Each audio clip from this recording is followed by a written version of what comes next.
And and we are recording, so I would like to share my screen with all of you and let's get us started. Oh, yes, I do have my kitty for assistance. So that is Logan. Logan is a Norwegian forest cat who's sitting behind us, living the best cat life ever. If you're lucky, the other one might come in and she is a red tabby. So if you just see a little tail doing this across the screen, that is because she's coming to tell me that I've been on the computer far too long today. So let me share my screen and let's get us kicked off because I would like to start with Women for STEM and our organisation. So does everyone see the PowerPoint presentation? And please know that I am not going to kill you with PowerPoint slides today. Just a few of those. So in order to get us kicked off, I would like to do an acknowledgement of country. And bear with me as I let people in through the waiting room. So we respectfully acknowledge the traditional custodians of the lands on which we meet, the ancestors, elders and communities of the Kulin Nation who have cared for this country for countless generations. We honour their enduring connection to land, water, skies and knowledge systems and pay our respects to their resilience, wisdom and culture, which continue to thrive. As we come together to learn, share and create, we recognise that these lands have long been places of deep cultural exchange, ceremony and storytelling. We're privileged to walk in the footsteps of the world's oldest continuous cultures. Aboriginal and Torres Strait Islander peoples are the original scientists, engineers, land stewards and knowledge holders of this continent. Their sophisticated understandings of the environment, sustainability, food systems and innovation continue to inform and enrich all sectors. Yet, despite this profound legacy, First Nations voices remain underrepresented across many fields. It is essential that we listen with humility, learn with intent, and act with integrity, ensuring Indigenous knowledge is not only acknowledged, but meaningfully integrated and respected in how we teach, work, and lead. So welcome to Women for STEM and our life-changing events webinar. Women for STEM. So this is just a little bit about us. If you've been to our webinars before, you'll understand what this slide means, but what's the why in Women for STEM? So our pure existence is to support women throughout their career journeys in STEM. And we do this via 5 main programs, our Go Girl, Go for IT and the Attract phase. So this is where we really ignite that passion for STEM in the youth of Australia. So grade 5 to year 12s. Then we go into our Grad Girls program, which is our Join program. This really is to help young women find their place in industry and take their first steps into their working lives. Then our Retain programs are our What's Hot in Tech and our Importance of Women programs. All of those are our event-based programs and they are open to the general public. So if you see anything online that you'd like to go to and want to know more, please do reach out and let me know. And then our final program is Mentor She in our progress state. So that really is to help women find and achieve the careers that they truly aspire to. Now, bear with me. So our speaker, and it gives me absolute great privilege to introduce Ruth. I've known Ruth, and Ruth, I don't want to say how long I've known you for because more than 5 years. More than 5 years, 5+ years, shall we say. Ruth has saved my life on many occasions, and we will leave it at that. She knows exactly what I'm talking about. Ruth Oakden has a quarter of a century providing well-being, employee service support and training for individuals, workplaces, communities and organisations within Australia and overseas.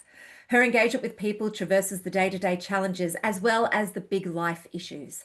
With 1 in 5 adults experiencing mental health problems, even more in younger age groups and some industries, we all have a responsibility to not only support one another, but to equip ourselves with the knowledge, skills and confidence to recognise, understand and respond to a friend, family member or co-worker experiencing a personal, emotional, mental health problem or mental health crisis. Mentally healthy, supportive and psychosocially safe environments are key to driving well-being, productivity and ultimately success for individuals, organisations and communities.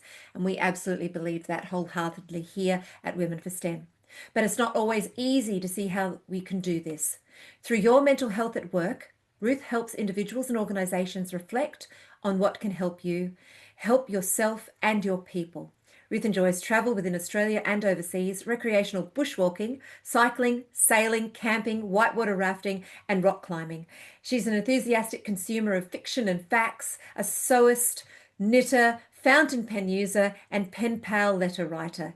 Pleasures and self-care priorities she shares with and imposes upon her partner, her children, grandson, and anyone she stands next to for more than 2 minutes. Would you please welcome Ruth?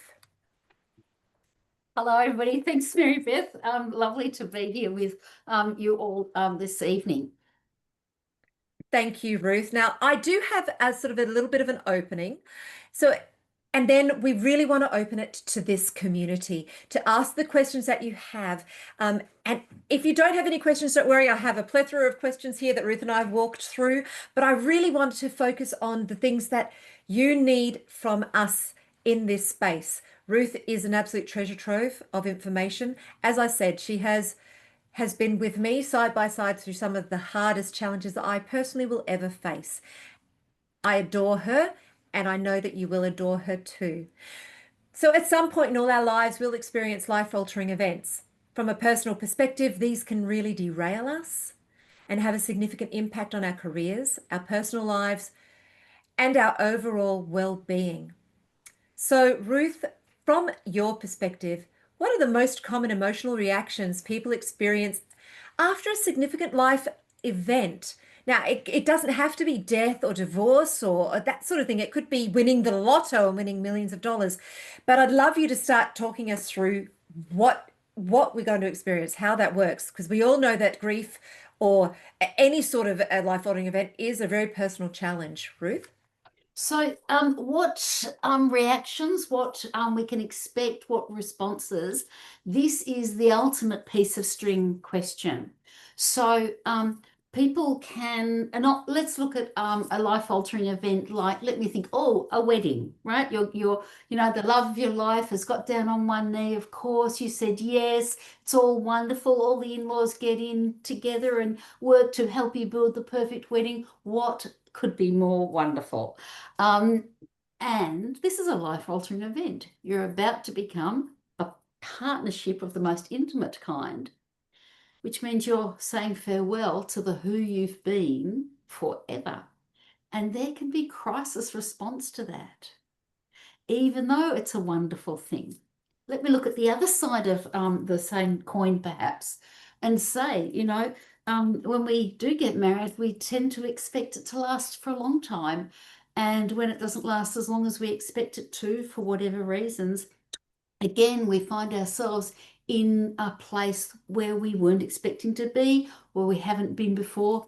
And so how we respond, it can be a relief that a relationship that's not been productive and powerful and empowering for us is finished. And then we can feel guilty because we feel relief. And we can also feel sadness that it didn't evolve the way it should have done. And we can feel excitement at whatever the world has left to offer us for the rest of our lives. And it can go on and on and on. So the combination of emotional reactions is as varied as the individuals and almost as varied as the day it is for the individual. And I think what's really important behind this question is to understand that there isn't a right response. There isn't a correct emotional way of dealing it. There most certainly isn't a time frame associated with how we unpack our sense of grief, how we unpack ourself within our changed circumstances. And it's sometimes very difficult not to try and measure ourselves against some kind of standard stages of grief. Oh, we've been given 3 days bereavement allowance from work. That must mean I'll feel better on day 4. There's all these sort of expectations, these KPIs associated with grief that just don't fit the human condition. Did somebody say something then? I don't want to interrupt if someone's got a question that's more important than what I'm saying. No, I don't think so. I think someone just didn't pop themselves on mute. Okay, no worries, no worries. I think, life-changing events can be the loss of freedom that comes with the birth of a long-wanted child. And so we're supposed to be happy that we've finally got a baby. And at the same time, we can feel remorse, grief for who we were before we were someone's mum.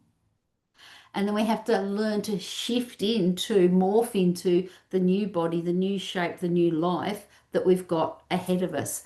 And that morphing into the new life applies to whatever changed event it is, whether it's moving countries, whether it's moving careers, whether it's moving out of a relationship for good reasons, out of a relationship for horrible reasons.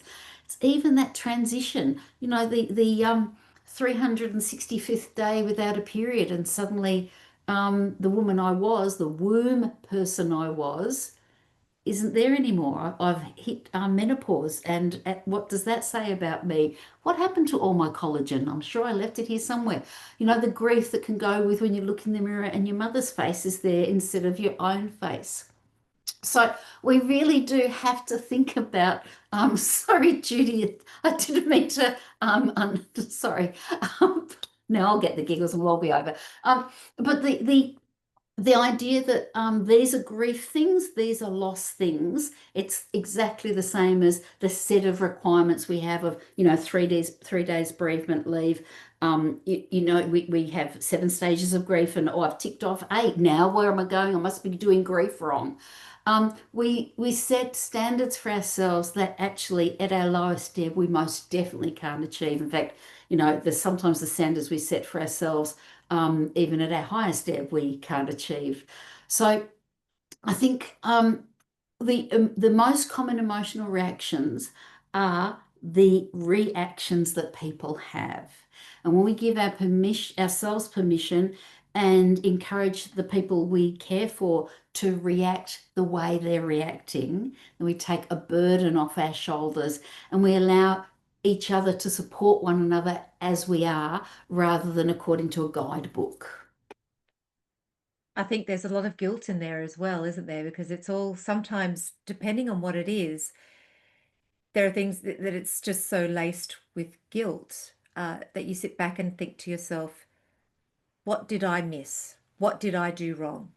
And if you feel that sense of when I know so many women that have had children and it's not what they thought it was going to be, because everyone makes it into this fabulous thing, and really it after you've had a child, you wet your pants if you laugh, if you sneeze, and your body never gets. I could never wear the same corsetry I used to wear. I mean, that just went out the window, and I had thousands of dollars of that.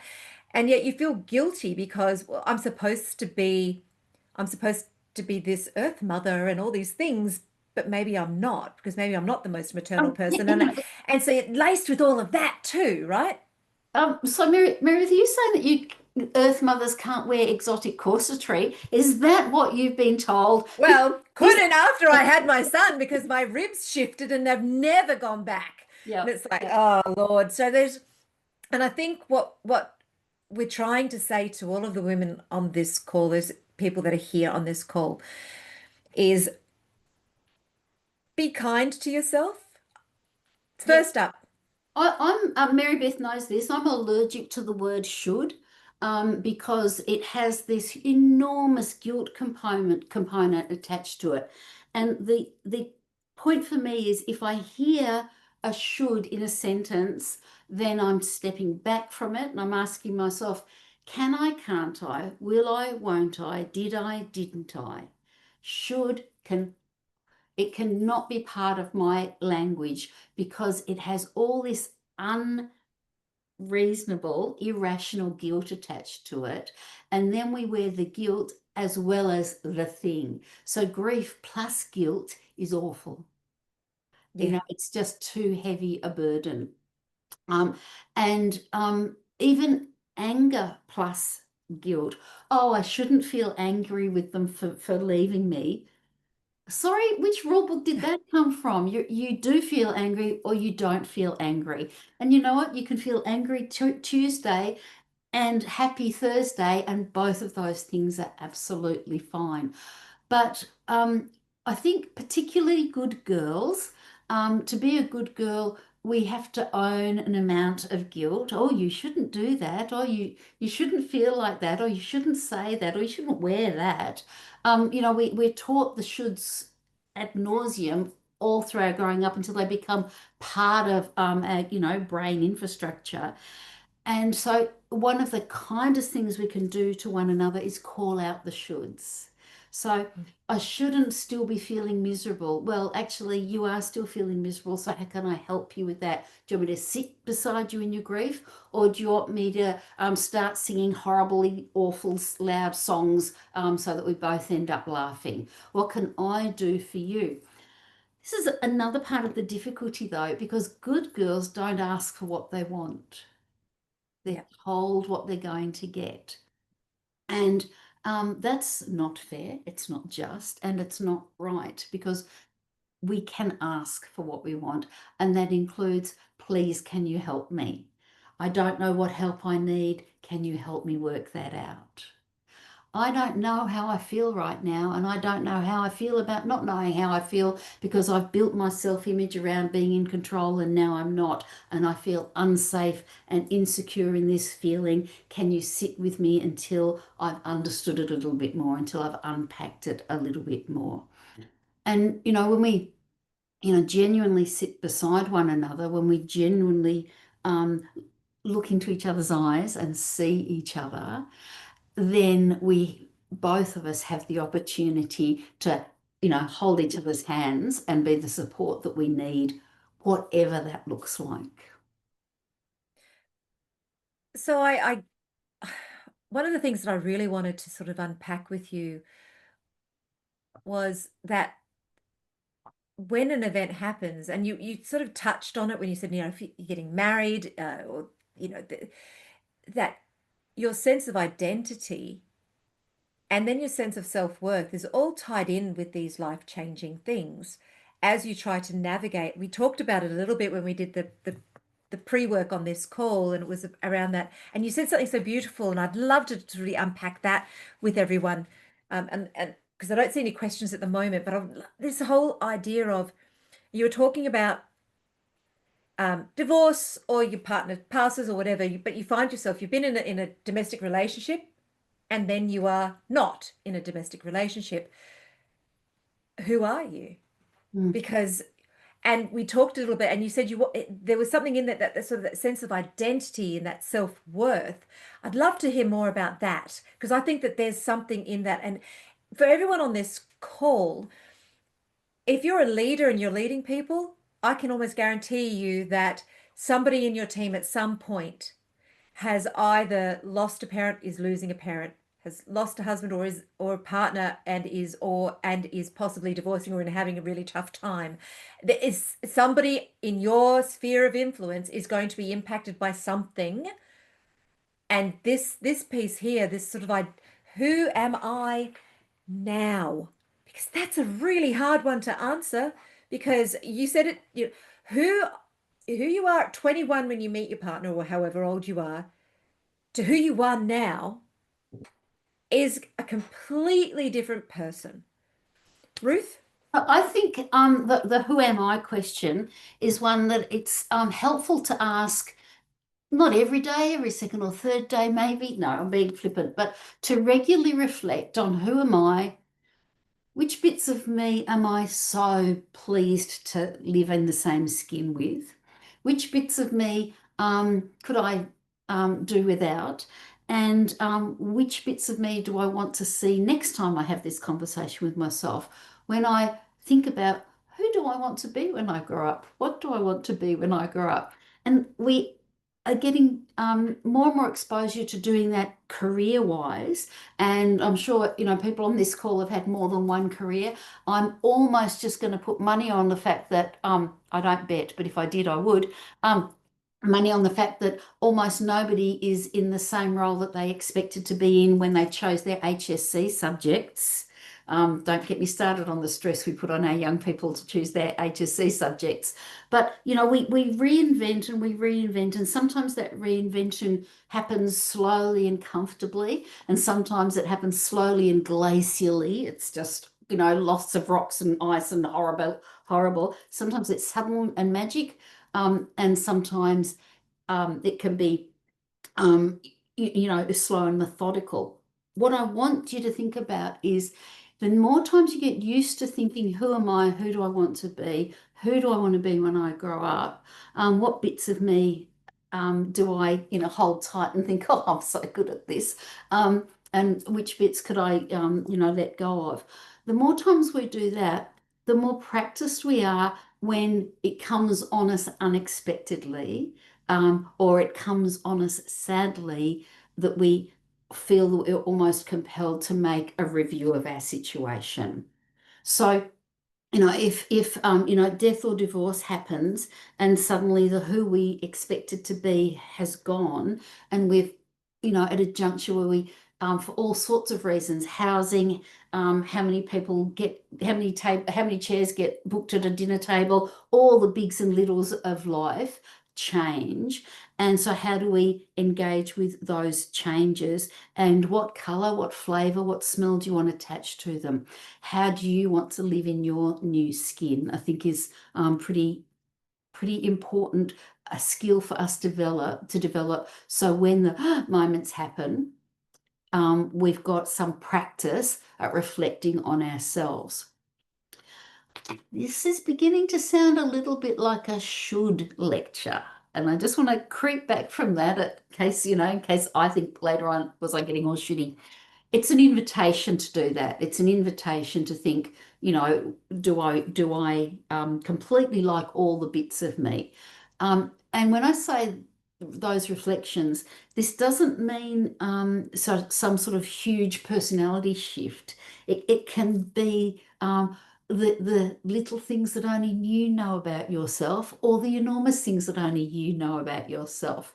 It can include asking people who know you pretty well to give you some feedback. And, this is where the friendships that we bring into our lives, we want the friends who say no much more than we want the friends who say yes. We want the friends who say, your ass is enormous in that and it's so fucking sexy. We want to have the honest comments from one another. We don't want friends who are polite, and please don't be polite to your friends. Be real with your friends, but inviting that opportunity to say, this is what I'm thinking about the new me. What do you think? So you've got someone to bounce those ideas off, but also someone to bounce the sadness off. We're allowed to be sad with people who care for us. We're actually allowed to be sad on the tram and the train and the bus as well. But that takes a little bit more getting used to, feeling our real feelings in that open spaces, the open spaces. Yeah, yes, nobody needs to see me ugly cry on the train. Let me just say that now.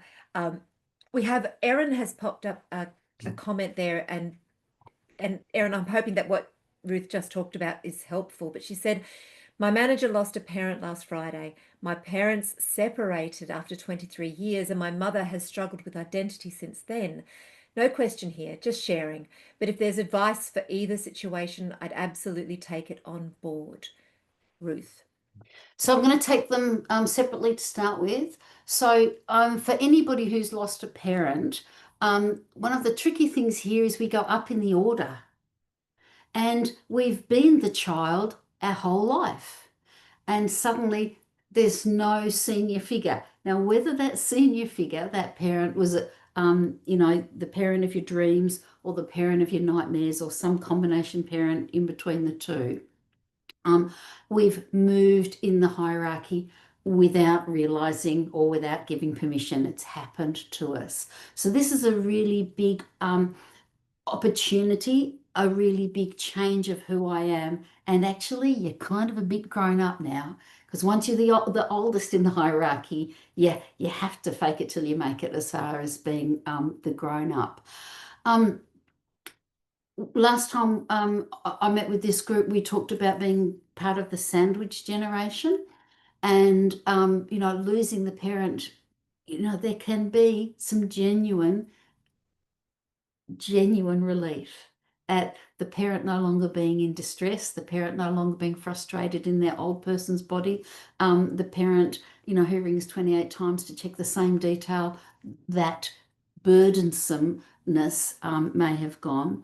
but so is too the holder of the family wisdom, whatever that looked like, the holder of the family stories, the person who knows how many cups of sultanas goes in the Christmas cake, the things that that family member held, but are now gone with them. So understanding that there's shades of grief, careful not to say stages of grief, shades of grief. There's the grief I can just, okay, that's sad. And there's the grief that is so dark and deep that, I may never pull out of it. And that's when, on my reflection of myself, I need to, be able to acknowledge that and move into life with it. Thinking about though how you support someone else who's have lost a parent, simply saying, I don't know how this feels for you, but if you want to talk, I'm here. I don't know how this feels for you. If you want me to pick up some slack for you, let me know and I'll do that. So just offering them the opportunity to hand the oars to you if they need to, or the opportunity to know they can have an ugly cry secretly with you in the tea room where nobody's looking. As far as parents separating after 23 years and your mum struggling with her own identity since then. I don't know your mum, but I do know generational expectations, which were that, she probably got married expecting those words that she said either to the magistrate or the registrar or to the priest to hold true, that she would be till death did they part. And now they've parted. And so she has to absolutely rebuild who she is, having built herself around being wife and mother.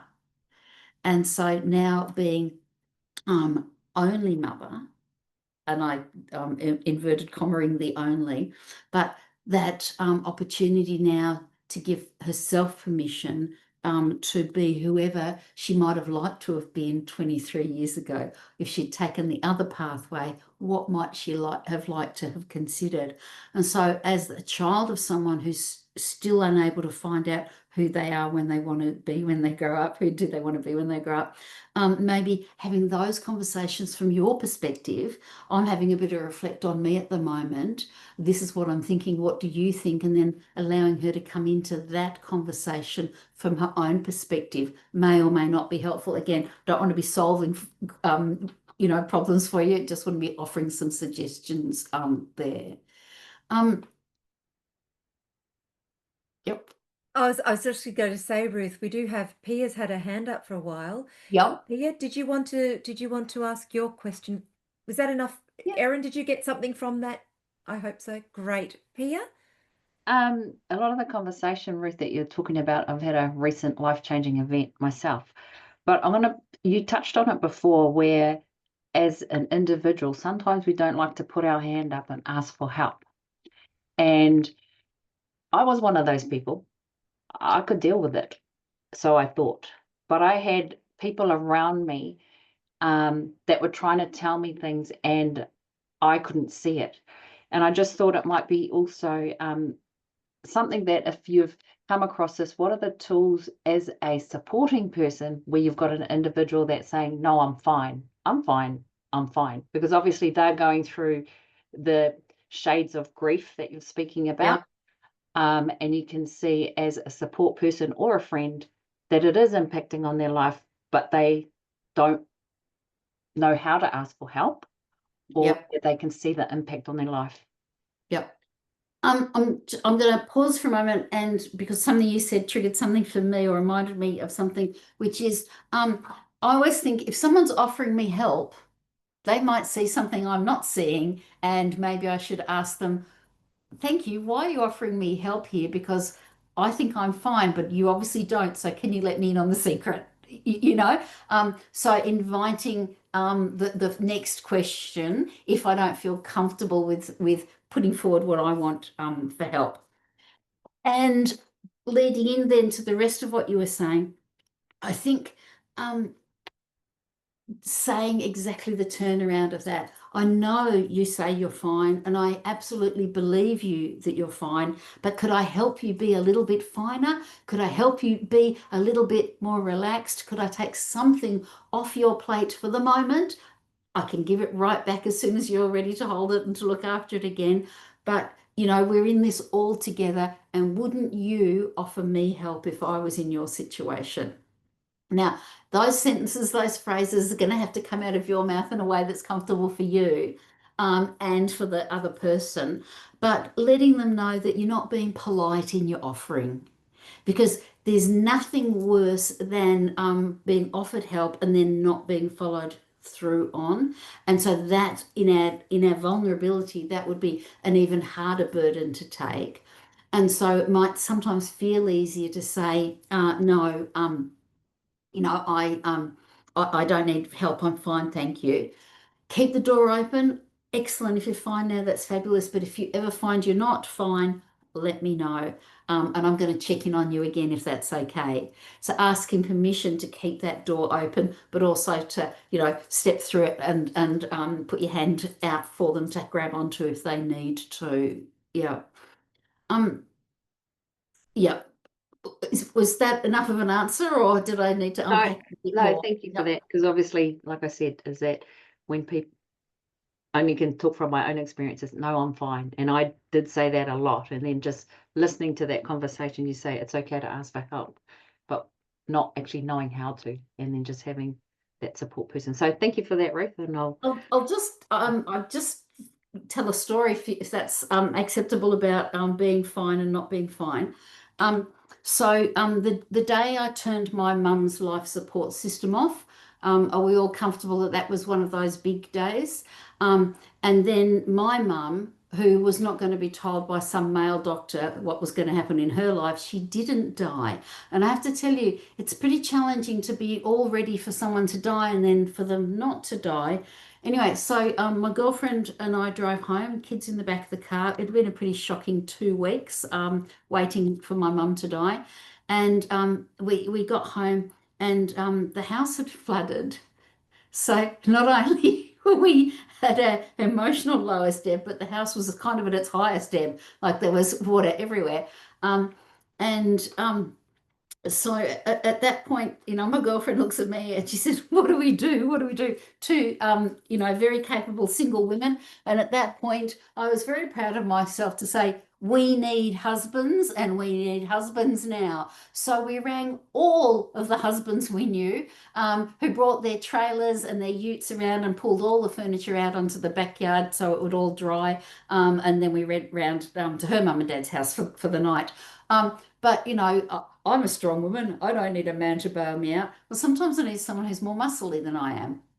And when it's about pulling up carpets and, you know, pulling everything I own out into the backyard, I need a whole bunch of bodies.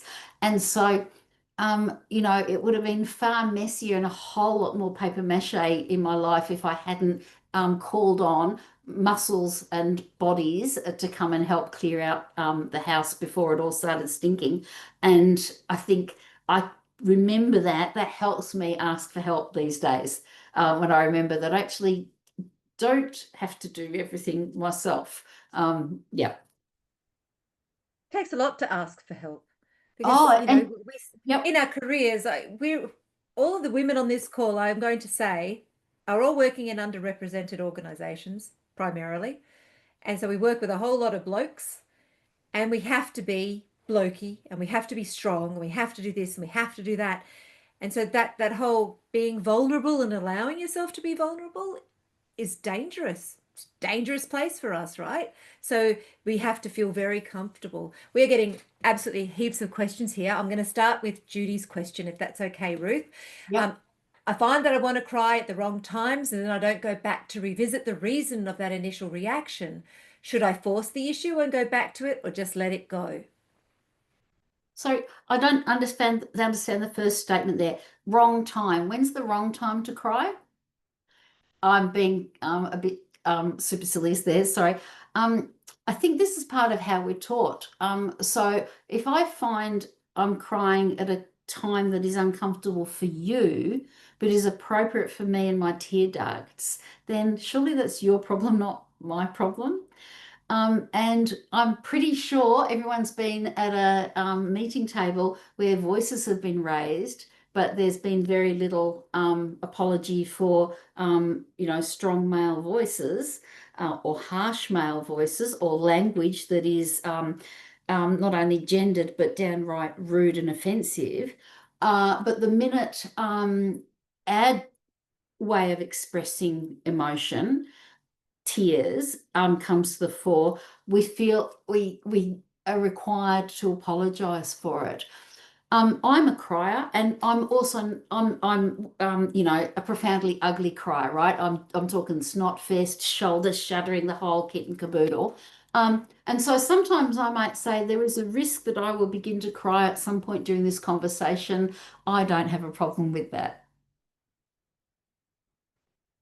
So giving myself permission to let you know that crying is okay. Now, I've missed the rest of that question. So can you read? Sorry, Mary-Beth. No, that's okay. So it's about revisiting the initial reaction. So should she go back and force the issue and go back to the initial reaction and the why of the initial reaction, or just let it go? So whatever the trigger was, do I just sort of go, you know what, I got upset about that, I'm just going to let it go? Or do I go back in and we honor the tears? One of my most amazing supervisors, teacher and supervisor, and then towards the end friend, she said that everything has a set of tears attached to it. That might be that little tear, and it could be the whole snotfest tears. But the tear dam breaks for a reason, and we benefit from thinking, well, what was that tear about? What were those tears about? What was that snotfest about? Because then we have the opportunity to engage with the issue if we choose to. We have the opportunity to pat ourselves on the back for having an emotional response to something and acknowledging it and recognizing it. And sometimes we have the opportunity to say, well, that was that, and I'm going to move on from that. I'm going to give myself permission to not revisit whatever it was, but making the choice of how we respond to those tears is what's really important. So it's my tears, my choice. If I'm going to revisit that situation and the tears will be the result again, then maybe I've given all points warning that might be the case. Or maybe I learn to put my tongue on the roof of my mouth if I don't want to tear up in this group of people because they don't deserve to be witnesses of my tears. But giving myself a strategy to cry or not cry when it suits me, when it's most suitable for me. If we feel uncomfortable that we've cried, I think that's about revisiting that and thinking, what was uncomfortable here? Was it me snotfesting and not having a tissue? Was it me feeling like I'd lost some dignity in front of those other people? All those things are worth revisiting too. Keep, hanky in your sleeve so you don't need to depend on the tissues. And think, well, does that person's response, do my idea of what they were thinking really matter to me? And then we unpack that. If it's yes, then perhaps we go and speak to them about it. If it's no, they don't deserve our words or our tears. Well said, Ruth. Okay, this is from Mel Northrop. Hey Mel, welcome from Sydney. Then Mel's not going to come off mute. So this conversation really resonates with me. A couple of years ago, I took on a role that didn't quite meet my expectations. A year later, I was one of several people made redundant, and it left me feeling a real sense of loss. I'd poured my heart and soul into being the best version of myself in that role, only to be let go and realize how much of my personal identity I wrapped up in having that job.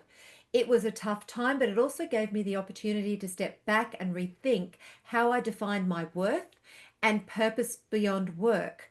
What recommendations do you have for people in similar situations? And I think that this is really pertinent, certainly currently in the current economic climate. So, hey, Mary-Beth, I was trying to work out how to turn my audio on. Oh, Well, we don't see you on camera, but I know your Mel and I go to Women in Leadership conference every year together, and I've put her through the she's enjoyed listening to my books when I've just started writing them, so she gets to get very first front row seats. She's a fabulous fabulous person to sort of bounce stuff off of. But I'll leave that with you, Ruth. So any recommendations of people who've been displaced from a job that they've really tied everything into? so first of all, I want to say you're not made redundant. The role has been made redundant. And when we talk about I've been made redundant, we super personalize it. Now, I know it's a personal experience, but how we use the phrases, we give ourselves an internal litany, and I've been made redundant is a whole different self-image than the job was made redundant. So that's one thing. The next thing is we are our role so much, aren't we? We've fought hard, we've done job interviews, we've missed family events, we've got up too early, we've got home too late. We are invested in the things that give us a paycheck. They do become a component of our life. We do see ourselves reflected through that lens. And there's value in that because we're putting, I'm just going to say, a whole lot more than 8 hours a day into that part of ourselves. Now, that's a whole other question, isn't it? Whether we should put more than 8 hours a day into that part of ourselves, but we make our own choices. But it's again, having that reflective practice of what are the best bits of me helps us remember that there's more to us than work life and home life. And home life is just a sort of a carrier for work life. It kind of helps if it's the other way around, if we go to work in order to live our lives maximally to our best. But having someone take something off us that we hold precious, that's the point, I think, about that sort of change of who we are and that insecurity that comes with having a role made redundant underneath us. So, taking away of anything of value to us, our job, there's a grief associated with that. So when we take a step away from it, I've not been made redundant. You cannot do that. You do not have the power to do that to me. My job has been made redundant. The role I filled for a space and time has been made redundant. So now, whatever grief I'm carrying with me, I have the opportunity to reflect on myself and think, well, what do I want to do next? And you can think, what do I want to do next? Who do I want to be when I grow up? This is my magic, magic wand time to wave over myself and make myself a new me. Can be done in parallel with grief for the past. So it's okay to have a great day when you're planning world domination and the next day, losing it in Aldi. I love that image. Losing it in Aldi because the you that you've built and worked and cried tears for so long has ended without your say so. Again, another very wise person told me that our work only ever owes us our next paycheck.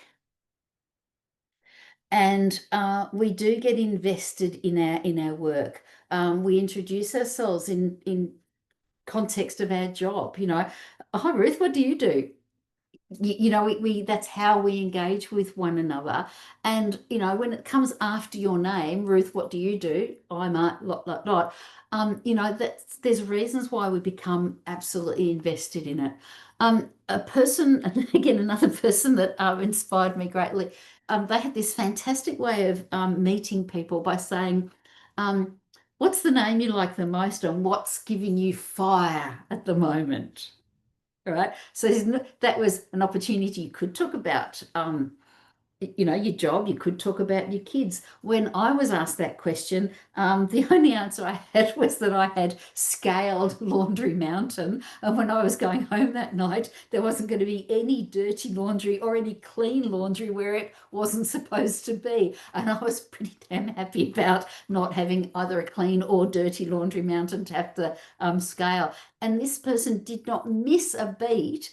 And he said, it's the stuff of life, isn't it, laundry? So this was an academic surrounded by other academics at an academic function, and we were getting down to the dirty about the importance of, you know, managing laundry.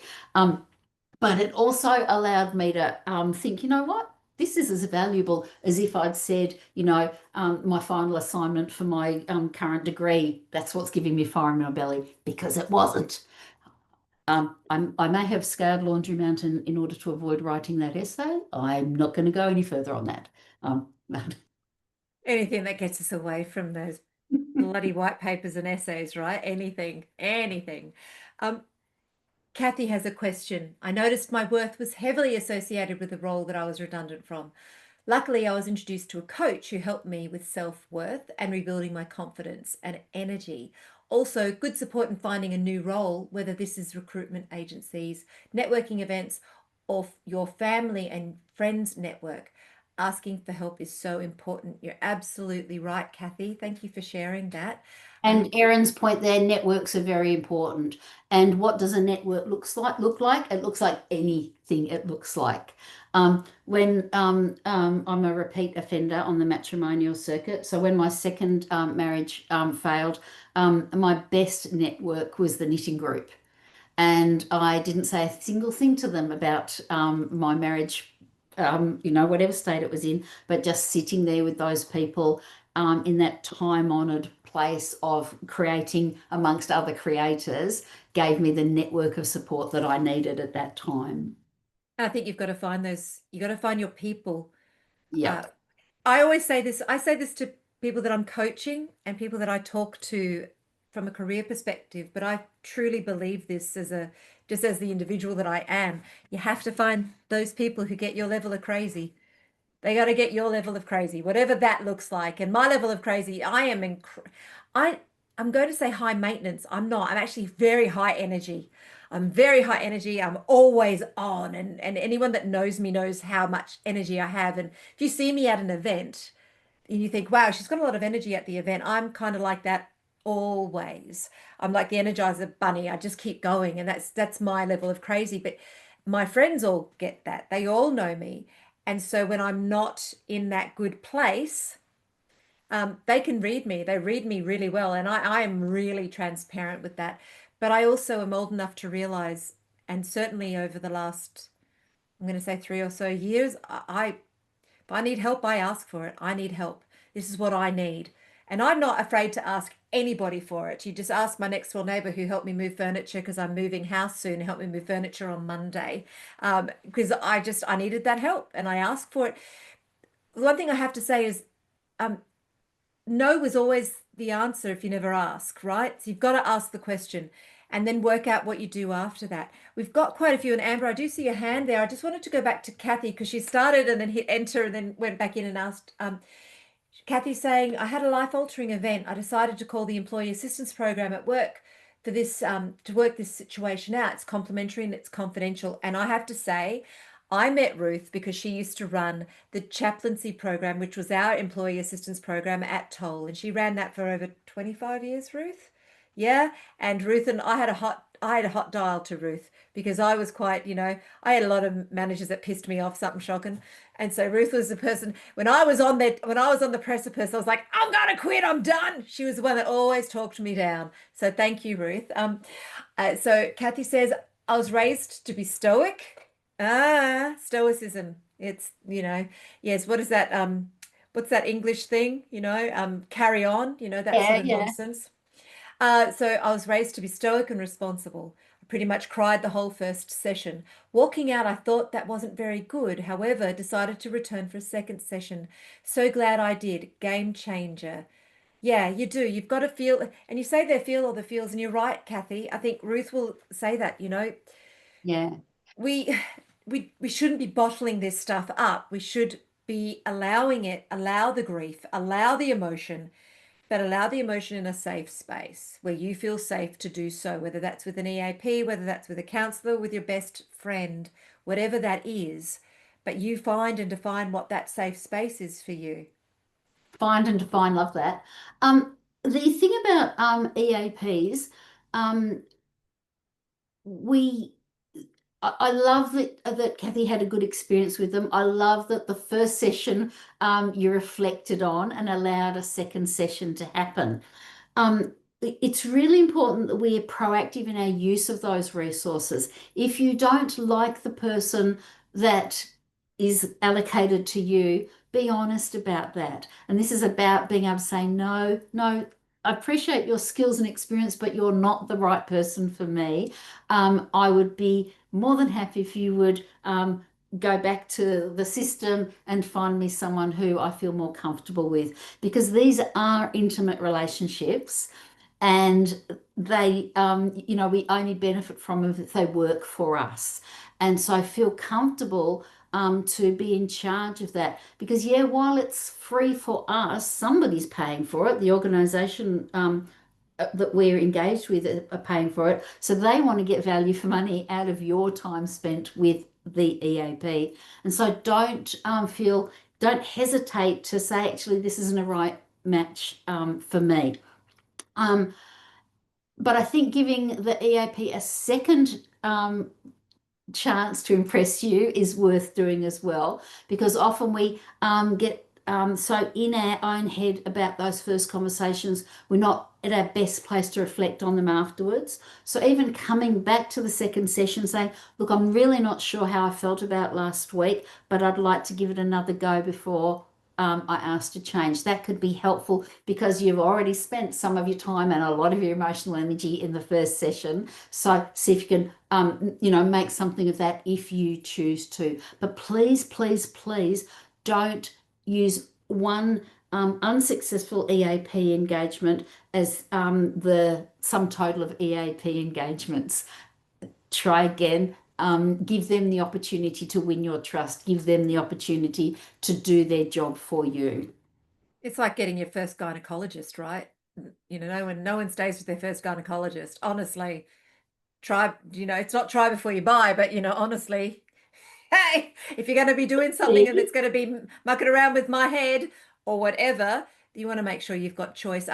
Erin, I know you've got another question there, but if you don't mind, I'll ask Amber Lyons to ask her question and then we'll come back to yours if that's okay. Amber, you've got your hand raised. I do. Thank you. Hi, Ruth. Hi, Mary-Beth. Wow, this is an amazing conversation, I just want to say. Really glad that I jumped on this. I have a quick statement followed by a question. Ruth, I so appreciated when you said about the loss of a parent and how that sometimes can actually come with a deep sense of relief. For myself, I lost my father after a really lengthy illness that was very challenging. And to be, entirely honest, my very first feeling at that moment when we lost him was just this incredible sense of relief, not just for, that he was free of suffering, but relief for myself as his primary caregiver for over a decade through this illness. It was like, just I felt in that moment like I could breathe again. And then the guilt set in after that. It was like, what kind of a horrible daughter am I that my father has just passed away and I'm sitting here thinking, oh my God, I can finally get back to my life and I can make plans again and I can, I can look into the future again that focuses on something other than, than illness and death. And it was many years, it was probably 2 or 3 years I carried that guilt until I saw a psychologist, sat down and had a couple of really great sessions, and he helped me to reframe that. So it's really refreshing to hear somebody sort of reaffirm that that is a very normal and natural reaction to have to the death of a parent. But tying into that, I think that I've learned through my own experience and conversations with others that have had similar experiences, that you were saying, you know, there's the stages of grief, and that they're just rubbish, and the shoulds. And one of the things that gets thrown around a lot whenever you go through something big is that you should never make any important decisions regarding your life or your career while you are grieving, which sort of, you know, it puts pressure on, right? Because I found for myself that in moments of extreme emotional distress, sometimes you feel like this world that I live in now, that this thing has happened, it no longer fits me, it no longer suits me. And it's sort of like a favorite outfit that you wore for a really long time, but all of a sudden it just isn't you anymore. And I've a few times in my life come to a point after a life-altering event where I've just felt like I just want to burn it all to the ground. Like, this doesn't work for me anymore. I want to change everything. I want to give it all up. I want to do something new. And then but you shouldn't make a big decision when you're grieving comes in. And how do you know? How do you Yep. know when the right time is to make the decision? Is there a set of processes, or is there like Oh yeah, there's a something? checklist. Yeah, like a No, checklist, you know, like a time, because it sort of implies that there's a time limit. Once you've reached the requisite amount of grief time, then you can make a decision. and even as you're saying it, Amber, how ludicrous is it? Right. And there's a should here, so you know, either you will make the decision, that decision will be the wrong decision or the right decision. Now, sometimes it can be helpful to make a decision, an important decision, by pulling in the skills, the brain's trust, the network, and saying, I know that, you know, it's 5.5 seconds since XYZ happened, but I feel like this has opened a door for me for an opportunity to do A, B, C. What do you think? Because that person is not in the same perhaps addled or discombobulated state that you are, but they know you well enough to say, my God, that is perfect for you. Or they might say, I think this is interesting. How about we think about this in 2 weeks' time? Because there's very few decisions that can't wait 2 weeks, isn't there? I'm now laughing at myself at somebody quite famous who's giving everything a 2-week halt. But you know, there is something in there about just putting a thought on pause. But you know what? If you're fired up by it, and this is like the weight's gone from my shoulders, I can finally do this, then do this. You know, there are very few things that can't be actually undone. And when we trust the people around us, we trust the network. If they think you're about to do an undoable thing, then have faith that they will say, let's pause on it. Let me go and think about it. You've just given me this idea. I owe you time to think about it. Do you mind if I think about it for a couple of weeks and then we talk about it again? Let them help you by a pause if they think it's necessary. Yeah. But you know, all of these rules, I don't know who they were written by, but it wasn't me. And this is my life, and I don't need someone else telling me the shoulds and the checklists for my life. I want to invent that as I go along, and I need to scrub some of them out when they don't fit me anymore. Fabulous. Thank you. Thank you, Emma. Those great questions. I'm going to say something here. So I went through a life-altering event. Those who are really close to me know what that is, and Ruth knows that event. So I decided, suddenly single, I decided I'm going to move into a retirement village. Now, I'm not even 55, right? Anyhow, so I took all my friends to the said retirement village, and all of my friends were like, okay. And I'm like, yeah, I spoke to my financial advisor, had all the conversations. Everyone was going, oh, it's nice, because they all just wanted to be supportive of me. And my best friend flew over from Adelaide, and I took her. I said, look, I want to show you. And she just looked at me. She said, you're not old. What are you thinking about? This is so stupid. Don't do this. And I went, oh, shit, yeah. So I stopped. I thought, oh, that's ridiculous. but it was what I was seeking was the connection. I was seeking something, but it took, so sometimes you've got to call in the right network because there is always going to be that one person, and they're not a naysayer. They're the ones that are actually going to say to you, yeah, don't wear those jeans, you look fat in them. And they're the ones, and that's the one, and that's the one you want. But we do have another question, Erin, and Erin also asked this question of the group. She has asked, is there any way we can connect? Erin, I would suggest that if anyone would like to connect in the chat, can you all see the chat? Yes, pop your LinkedIn profiles up there. Your LinkedIn, and then Erin, we can connect on LinkedIn. You will all find me on LinkedIn. I'm all over the place on LinkedIn, so you can't. But please feel free if you haven't linked with me on LinkedIn and with Ruth as well. You can just find us on LinkedIn. Do that. Then we can keep the conversation going, Erin. That's probably the easiest way. And also you can become members with Women for STEM if you're not a member already, and then come to our events as well, and then reconnect with the amazing women on this webinar. Erin, you did have a question. I'm going to read this out for everyone. I was in high school. I was a high school teacher for 17 years. Oh, God help you, Erin. Well done. And left teaching by choice, and I don't blame you, in 2020. I was enjoying my IT cyber tasks more than classroom teaching. I retrained and have done a degree in cyber and am now a cyber consultant and and auditor with KPMG, which I love. But I'm still feeling a sense of imposter syndrome. Okay, I don't personally believe in imposter syndrome. Sometimes you feel less than. That's my personal belief. However, what advice do you have for imposter syndrome, whether it be justified or not? Ruth. Collate the data, Erin. What does the data tell you? Because KPMG just take on imposters. No, they don't. They really, really are strict about who they bring in to audit and work with them.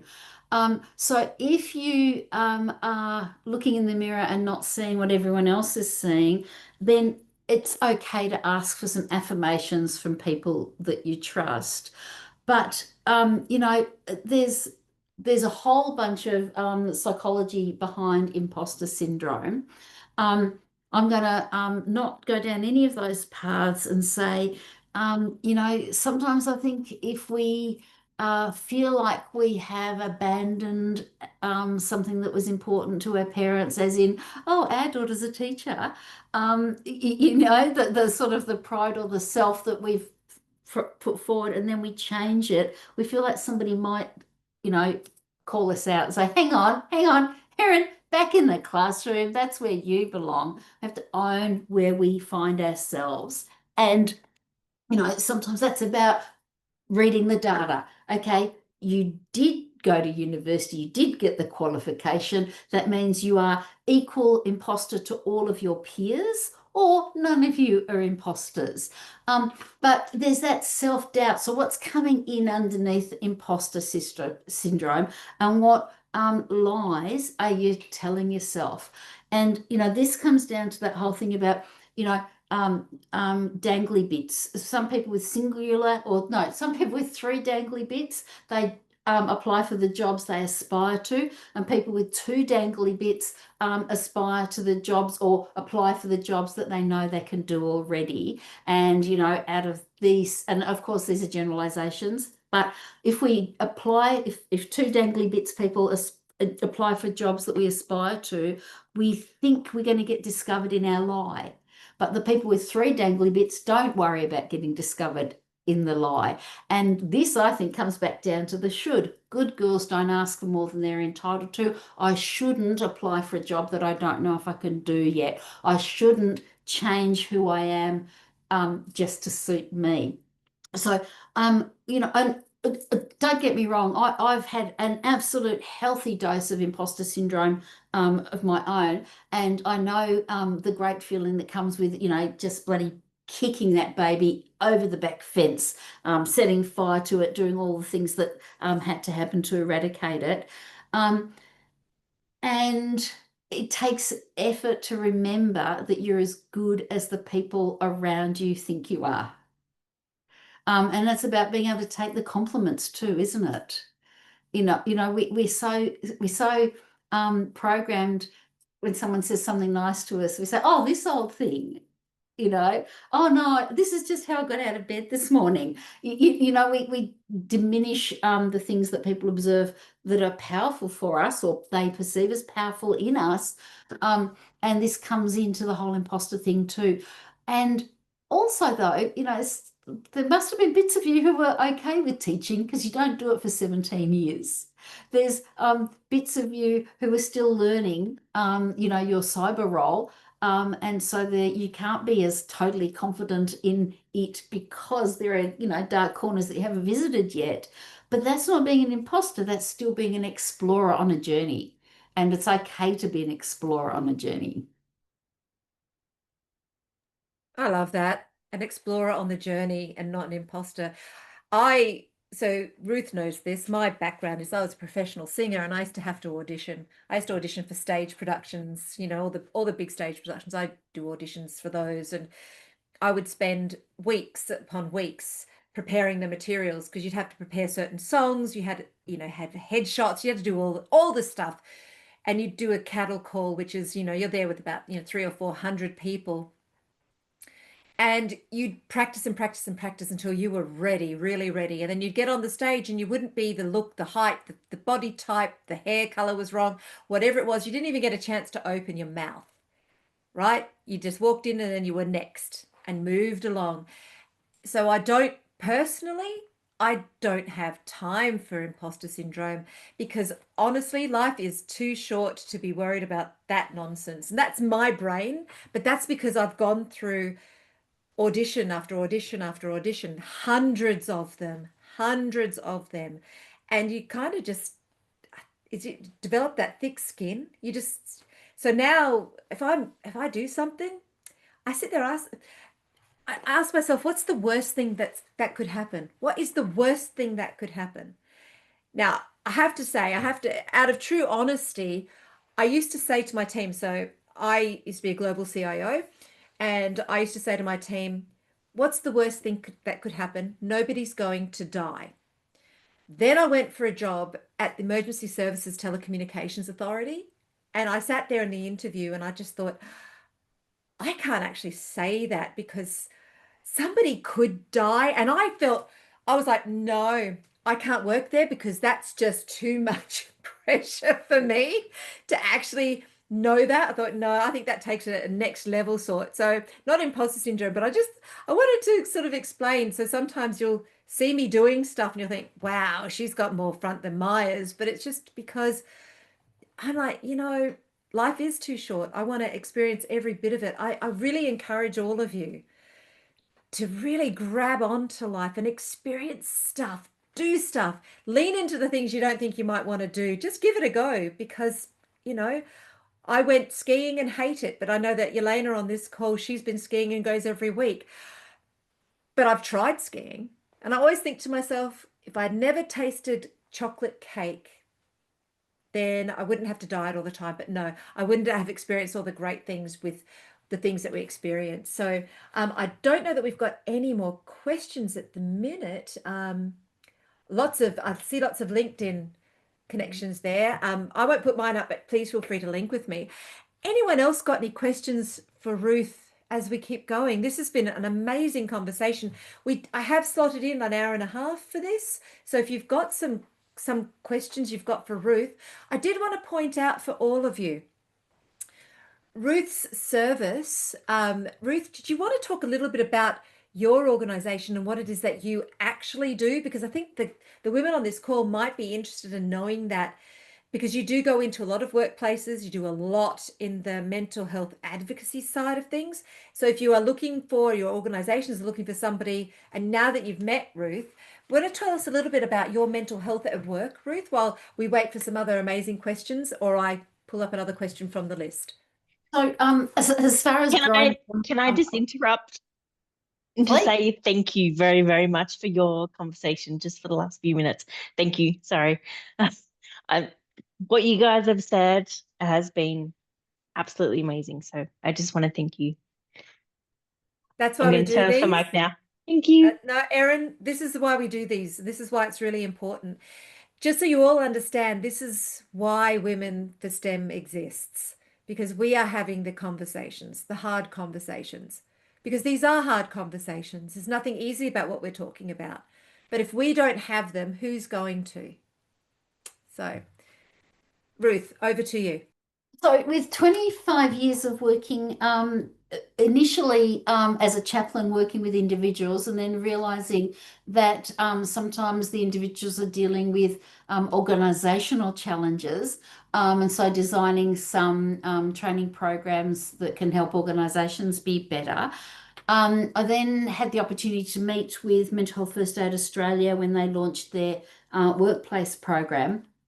And that was 2006. And then over time, gradually moving into taking every opportunity to speak to more than one person at a time to try and change how organisations function and how they can support the individuals within the functions so that they're healthier, happier, psychologically safe workplaces.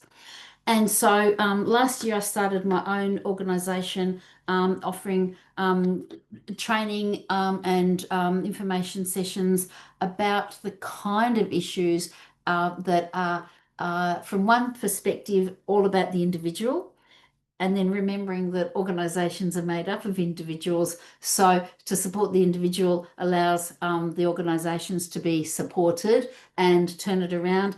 If we have supportive, capable, skilled organisations, then the individuals are kept safe within them. So I offer a range of things that include mental health first aid training.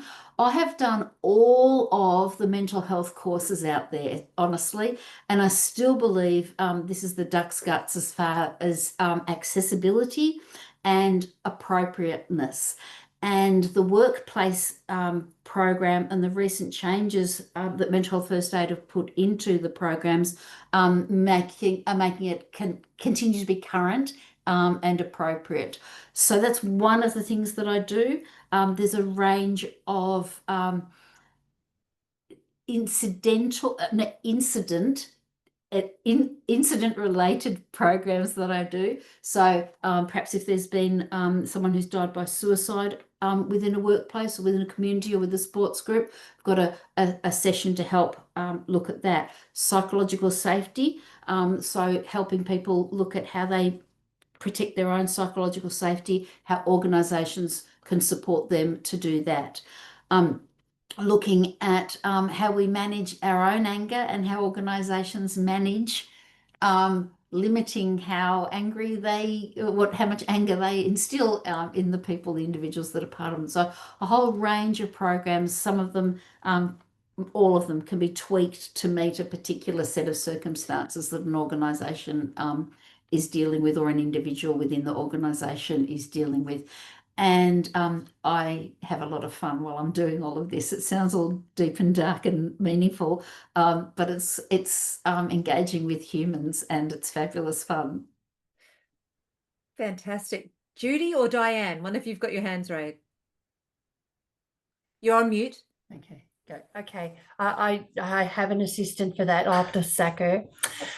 Okay, so I'm about to retire in a couple of years' time.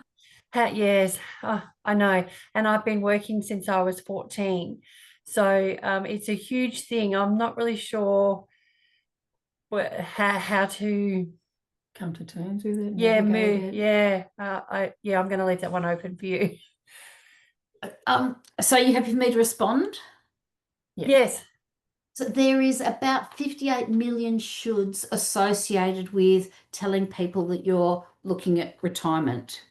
They're going to have the shoulds of what you should do next, the shoulds of whether you should or shouldn't retire. There's going to be all the shoulds associated with what you do with the resources and skills that you currently have.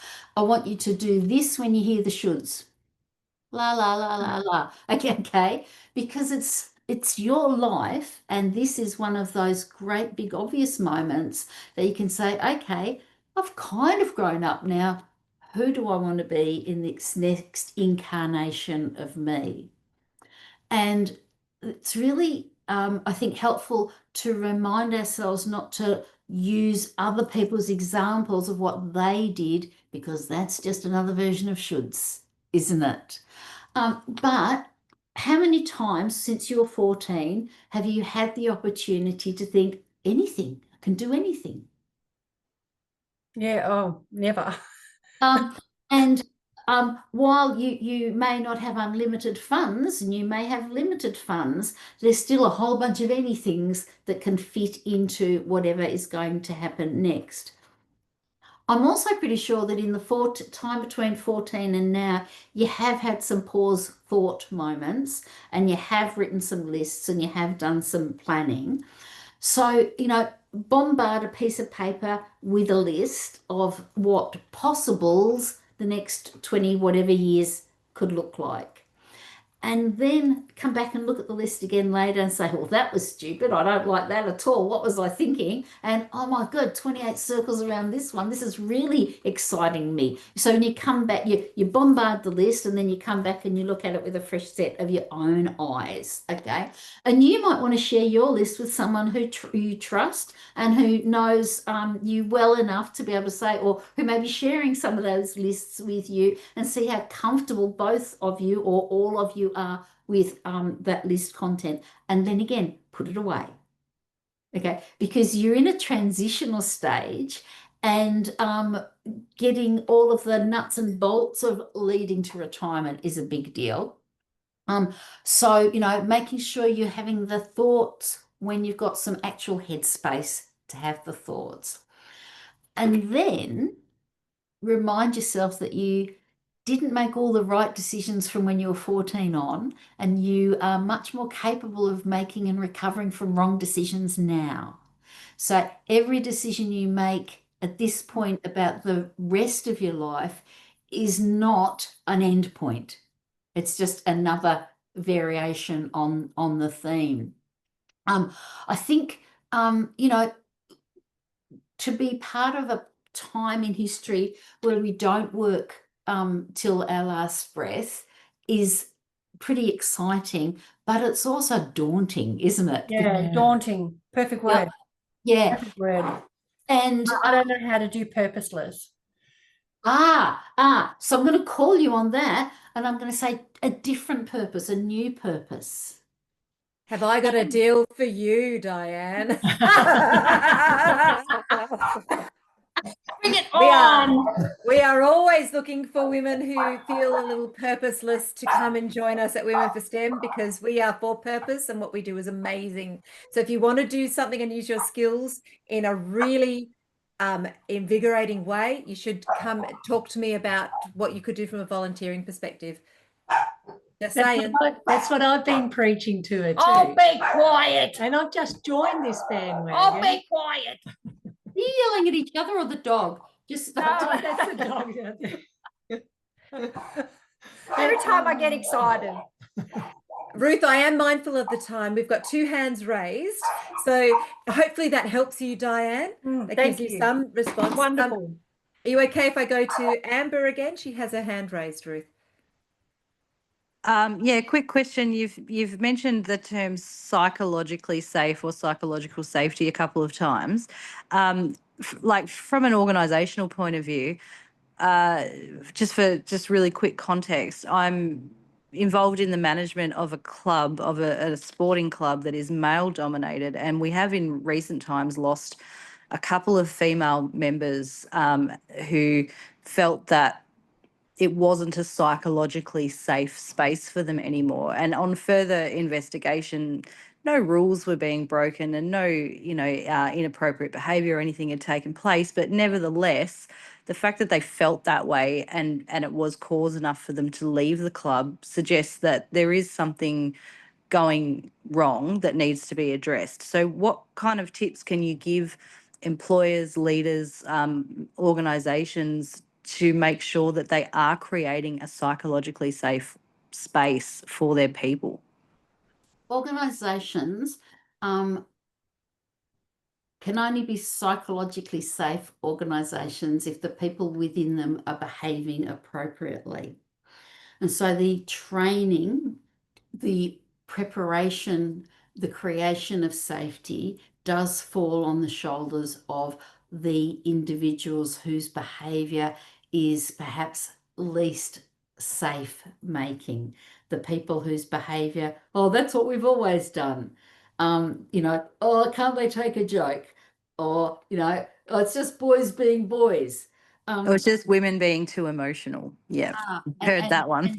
Yeah, and we want to there isn't time for me to answer this question, honestly. I've got the next 5 hours.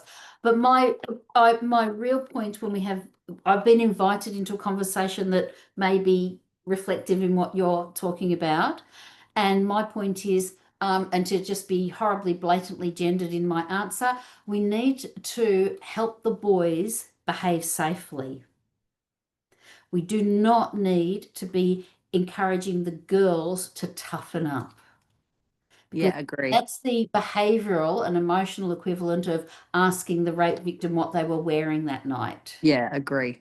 So, but giving the boys the opportunity to be better and to provide safe places for each other and for all the people in the organisation, that can be life-changing for them too. And we don't want to write them off and say, well, you know, that's just how they behave. We owe them an opportunity to be better, and so provide psychologically safe examples for them, so that then they can actually pick each other up when they're treading over a line or when they're failing to be their best selves. I think, you know, I'll stop. Otherwise I'll go on. But if in the situation where, like, you, if you were to speak to you know, a male or a number of males in that case and say, listen, look, you know, this has come about. This is what the issue was. How this was said or done or whatever.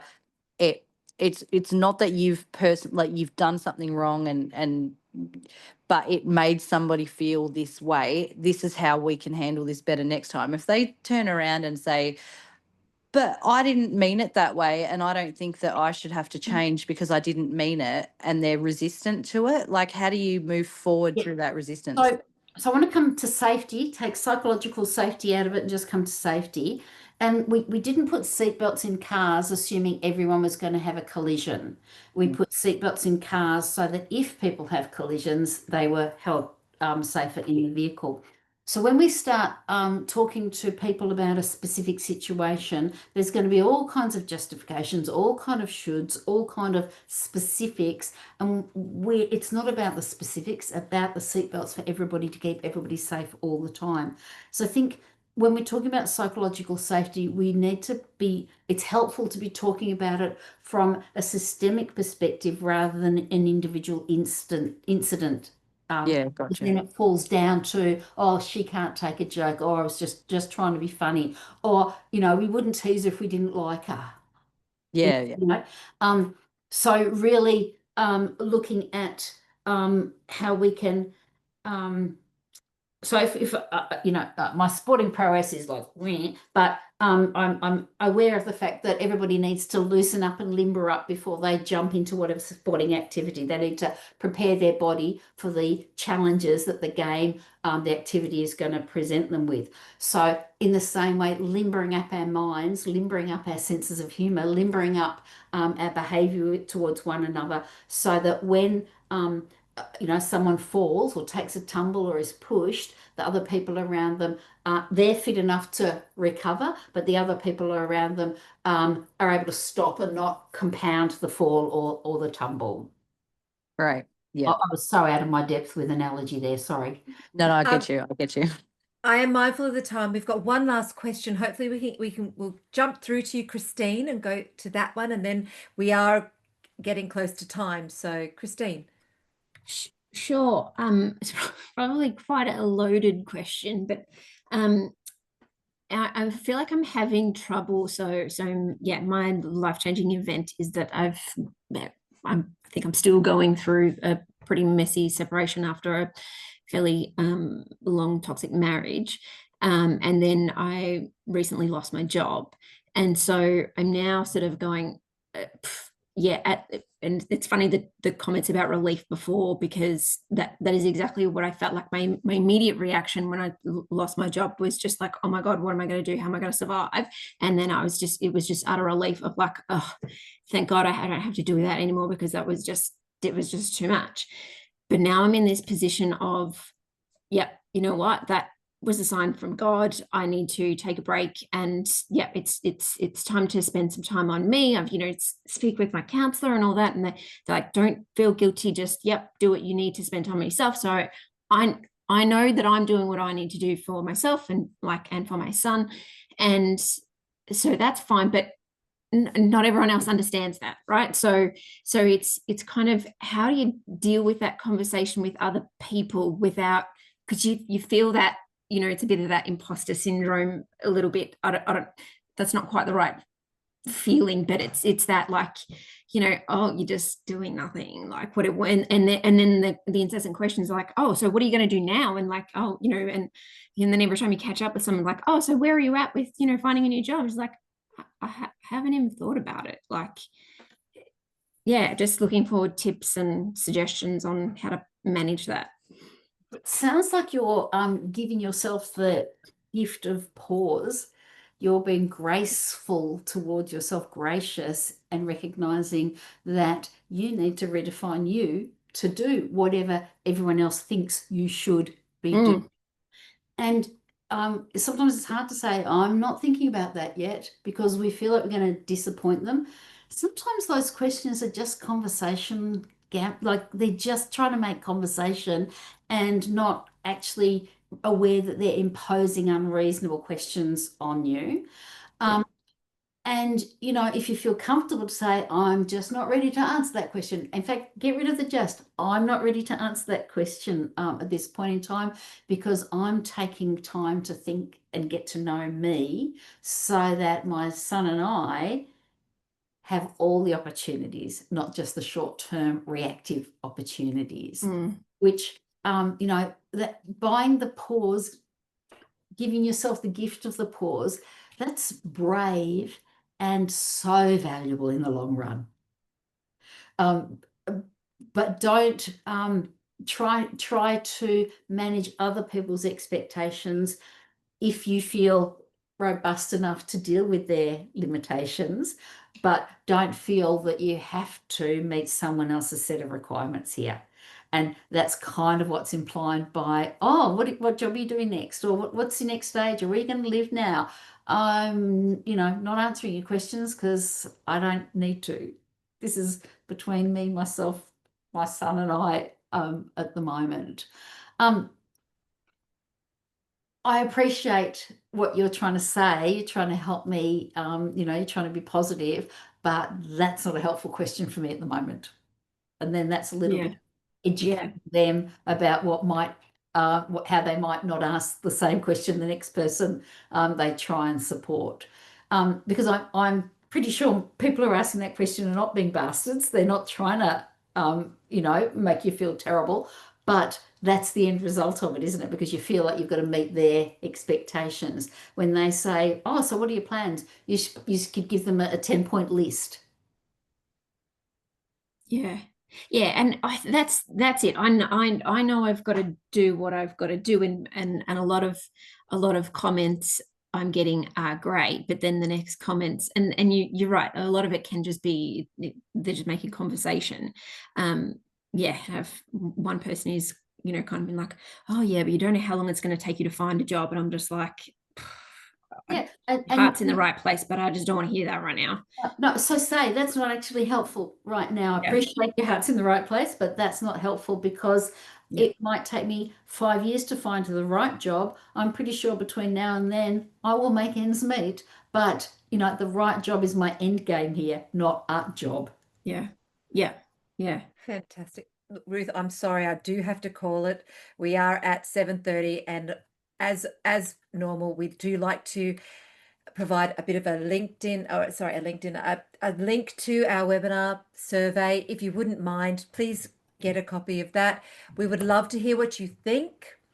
This helps us create more content that is useful to our members and to the broader community. So we would love your feedback. Hopefully you've all gotten that now.